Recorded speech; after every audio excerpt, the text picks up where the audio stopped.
I'm Peg Fisher. I'm a resident of Milford, Ohio, outside of Cincinnati. I've lived here for the past 30 years and grew up here as a child. I work in elementary schools as an elementary principal and director of inclusion services. One of my earliest recollections from my childhood was a Girl Scout camping trip.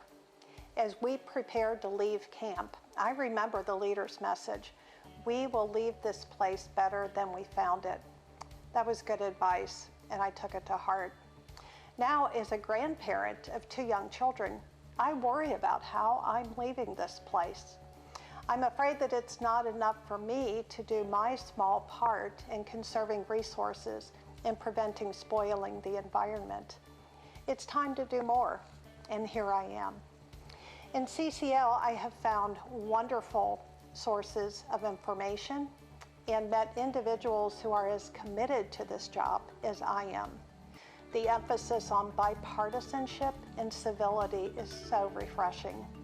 CCL helps me cut through the noise. Belief in climate change really becomes a conviction when seeing firsthand how it's negatively impacting our regions. While dying coral reefs and receding glaciers are more visually noticeable, the Midwest is changing too. These changes have come in the form of hotter and wetter. These changes have been really borne by farmers and those who live in urban environments without air conditioning.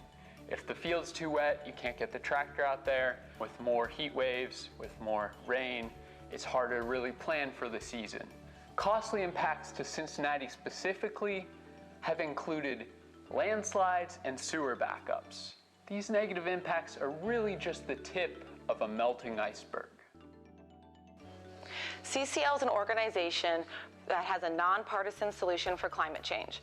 We believe that conservatives, liberals, and moderates should come together and find common ground.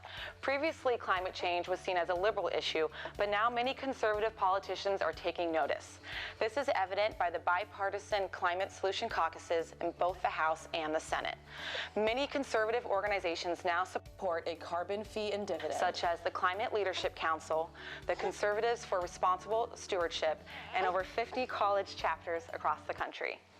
When my daughter Maisie was born 3 months ago, I became more passionate about climate change. I don't want her to be forced to take on the problems from previous generations' inaction on climate change. We need our leaders in Washington to step up. This is where CCL comes into play. I've always been passionate about nature and the environment, but as someone who was conservative, I felt like I was a minority. I eventually stumbled upon conservative and bipartisan groups who thought like I did.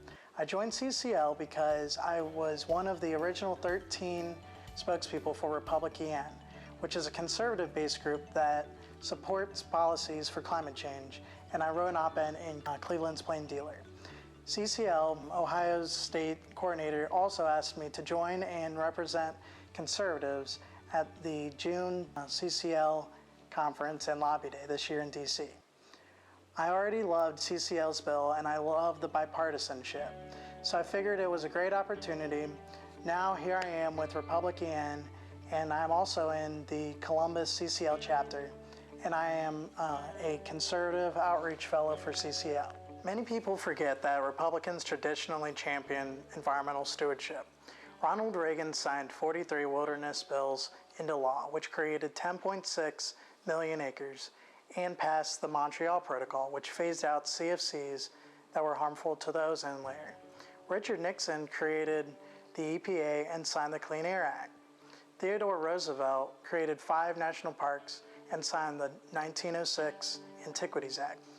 There are plenty of other Republicans who think like I do, and that is why I champion them. These Republicans included Bob Inglis, Mitt Romney, John Kasich, Matt Gaetz, Carlos Cabello, Lindsey Graham, John Mattis, Arnold Schwarzenegger, Francis Rooney, and Lisa Murkowski. So, what is our solution? The Energy Innovation and Carbon Dividend Act.